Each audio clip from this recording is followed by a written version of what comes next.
All right, here is my new play or movie. It's called This Is My Person. And it's about two people who get to know each other and find out that person really sucks, but it doesn't matter. They're my person. So it starts off with a bookstore, and the music is playing. It's called It's Not Unusual to Be Loved by Anyone. It's not unusual to have fun with anyone. And on one side of the bookcase is a guy singing that song along with Tom, and the other side is a woman singing that song along with Tom. And when she realizes someone else is singing along with her besides Tom Jones, she stops and realizes, oh my God, there's a weirdo on the other side. Not thinking she's the weirdo, it's the other person that's the weirdo. So she stops. Then when she realizes they're singing together, and she's kind of like embarrassed for him, but not herself. So scene 2 is at that bookstore. There's also a coffee shop. So she's getting coffee, and he bumps into her and gets coffee all over her. And her thought is, what flippin' clumsy shit. Oh my God, can he tell I'm thinking that he's a clumsy shit? He'll be able to tell I'm a terrible person. Oh my God, I think he's such a klutz. Okay, and so then he, in his big loud way, says to her, oh my God, what am I going to do? I can't just take your shirt off and just give you another shirt. Not that you would need another shirt. I mean, you'd probably look perfectly fine in your bra. Ooh, I'm saying way too much here. What is wrong with me? I don't mean it that way. But not that you don't look great in a bra, but I hope sexually harassing. I hope I'm not sexually harassing you. I'm not looking for a sexual relationship right now. Not that if I was, I wouldn't be picking you. I'm way over the top here, right? I don't care about that. This shirt cost me $60. You better replace this shirt and my time to get a new one. That's going to cost you $100, mister. And then I won't call the cops. Okay. Well, I don't have it right now. Not today, but I can get it to you tomorrow. Tomorrow? Okay, fine. Scene 3. At home, talking to rats about man she met at work. Esmeralda, he is such a weirdo. He spilled on my clothes. He thought I cared about what he thought about him spilling it on my clothes when I didn't even care about that part. All I cared about was getting my money back.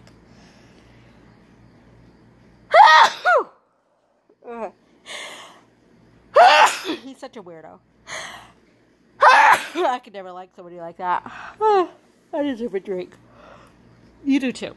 Try to put up with me talking to you about this. Here, have some. Why am I meeting him anyway? Yeah, it's about the money. What if he doesn't show up? What if I look like a fool? I go there to go get the money, and he's not even there, and I look like a fool. It'll be fine. I'll get my $50 back. Don't be such a crybaby about this whole thing. I'm going to get that money back. Scene 3. He's sitting in a car, eating junk food, thinking, how am I going to get my $50 to this girl? $100. I got a penny to my name right now. Living in my freaking car.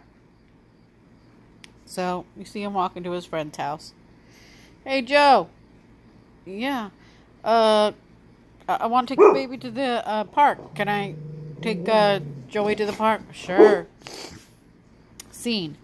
Him panhandling with this kid, saying, don't tell your dad. And the kid says, it's going to cost you. So, gets back to his brother's house. He gives the boy back to his dad. The boy probably says something clever like, Yeah, the park was fun. How was the park, son? Oh, it's great, Dad. You know, something like that. Or maybe something snarky. He goes and he changes his clothes. He takes a shower. And his brother says, you know, I see you're going someplace special. Don't take my shoes. Of course, he takes his brother's shoes. She is getting dressed for work. And she's talking to the rats while she's getting ready. Oh, I gotta look good today. You know, I have to, you know, I'm sure somebody important's going to come into work today. I need to, you know, look right. And, you know, a lot of people come in where I work that are very important people. And, just wait. Then she finally sees him. So she goes to that place where she's supposed to get him the money. And she sees him and she's like, you know, I didn't get all dressed up for you. This is for work. I am dressed for work. I know it. Wait a minute. I just, you know, I need to look professional at work. I need to look good. And this is not for you. Okay? I just want to make sure that's perfectly clear. So he says to her, why he looks good. Well, me too. I have a job interview today that I'm going to. And I had to look nice too. Well, I gotta go. Bye. And she just leaves. She forgets to get her money. She just walks out the door, forgets her money. Now you go to another scene where he's at the soup kitchen after this. He's at the soup kitchen. He's feeding people their soup. Now he sits down with a wino. And they're eating lunch together. And he's telling about this girl. Yeah, I met this girl. She's wicked crazy. I mean, I accidentally spilled coffee on her. But she, like, showed up today and tried to explain why I was going to pay her for, you know, spilling coffee on her drink, on her clothes, and she totally forgot to take the money. And he goes, you know, stay away from her. She's going to drink all your wine. And then you see the girl at the animal shelter, and she's talking about him. You know, I totally get it. He likes me. I totally get that. I can see why he likes me. But I did not get dressed up for him. I did not. He is a weirdo. He's crazy. I don't even know if he's a psychopath. I don't know if he's got a job. I don't even know nothing. I am not interested in him at all. Not at all. Not even a little bit. And so that's her with the cats at the animal shelter where she works. And so they end up meeting at her improv. She's been doing improv for a year now. She tries different things, and so she's at improv. And guess who walks in? He does. And what happens is, she goes, that's the guy that spilled coffee on me. And I go, that guy, that's Rocky. He's the guy that wrote a script for Hollywood and they stole it. He never got a penny for it. And it was one of the, you know, won an Oscar. He hasn't even been back for 2 years. I wonder if he wrote a new script. Their eyes softly touch with too much intimacy, and it makes her blush. He feels conquering. So that gives them the courage. Well, after that, they do improv together, and they end up doing some stuff, and he whispers to her, you never told me you were an actress. You never told me you wrote. Secrets are the chocolates in life. She goes, oh, you never know what you got? He goes, no. So delicious you love opening the box. And so that gave him courage to ask her out. And he says, you know, let me find that scene. He says, I get it. You like me. That happens to me a lot. Happens to me all the time. I know you want to see me again. I can read your mind. That's what he tells her. She says, you cannot. If you could, you'd know. I was thinking. Oh, never mind what I was thinking. Can I buy you lunch? Yes, I can see I am never going to get that $50 back. Go ahead. You might as well get me lunch. Get lunch out of the deal. So, they do go to lunch together. And that's when he says to her, where are you from? And she says, Jersey, you. Born and raised right here in this tiny town. You got a job? No. Figures. I always have lunch with guys who got no job. What do you do? Work at an animal shelter. He pays for the food. And he says, can I walk you home? She says, no. I don't know if you're psycho. No, just no. She walks off in the rain. The song plays, She Will Be Loved. He goes to his brother's house, and 2 months pass. He's typing on his computer. She's working with animals and going to different things. And including, she's still going to her improv class. And 2 months pass. You know, this is 2 months later. He shows up again. And this time,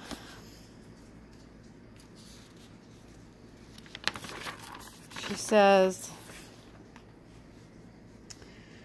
well,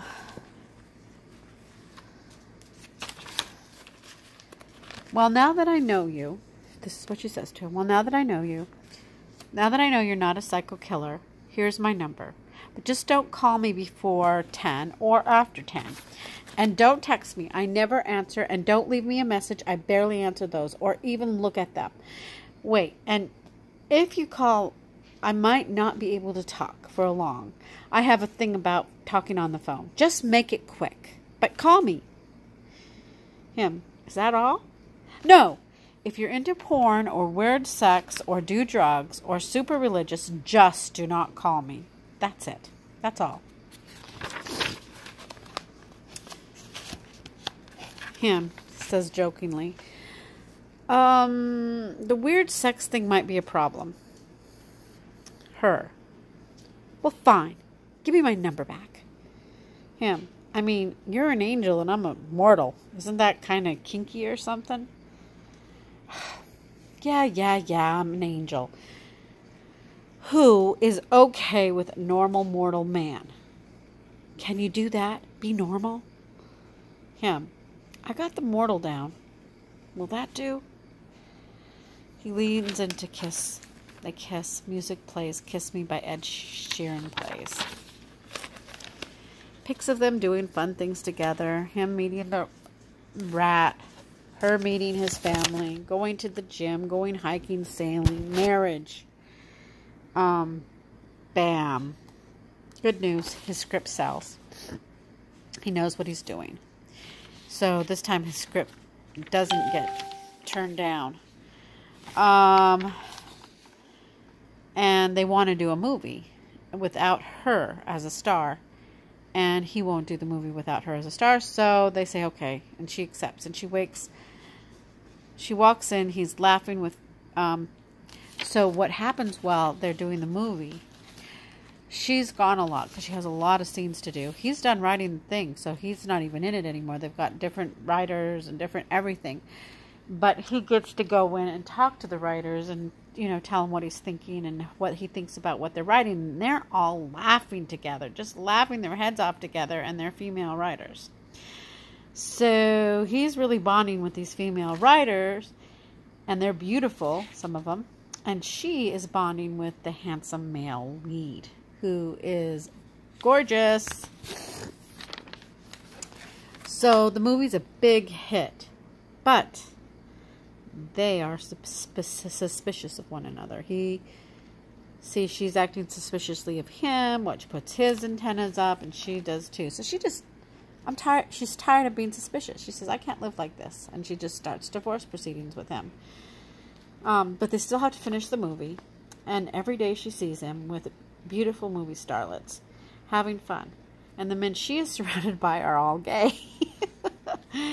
And all of them are giving her bad advice. Except one. Her hairdresser.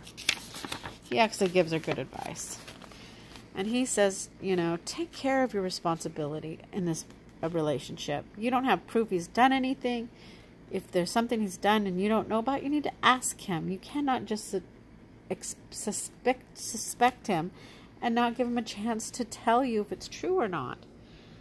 So then she starts having a flashback to all the times she was really crappy to him, when she was running off laughing with the lead star in the show and just really shitty to him.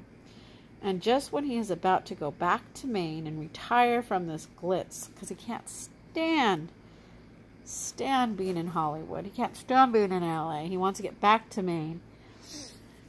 And what happens is he has a girlfriend by now because his wife's divorcing him and he's depressed. So he has a girlfriend and she's just like a real bitch.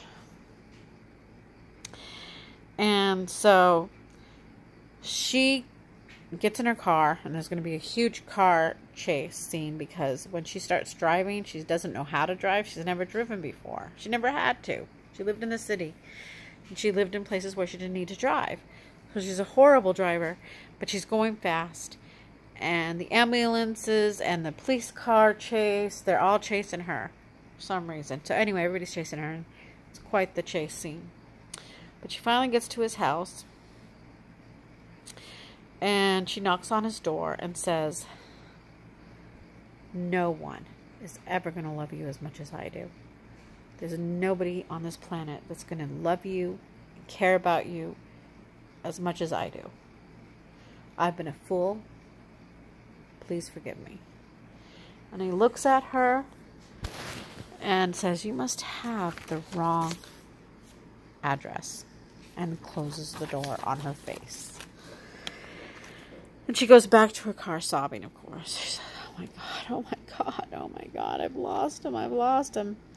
And he goes to his room sobbing, oh my God, I can't believe I did that. And he gets home and tells his brother what happened. He flies home, how broken he is, surprised. He breaks up with his, bitch girlfriend because he realizes after, sobbing after that, he realizes he doesn't want to be with her either. And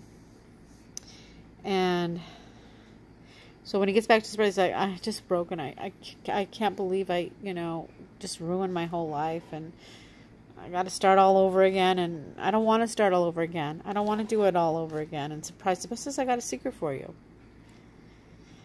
And the secret is, she is there. They fall into each other's arms.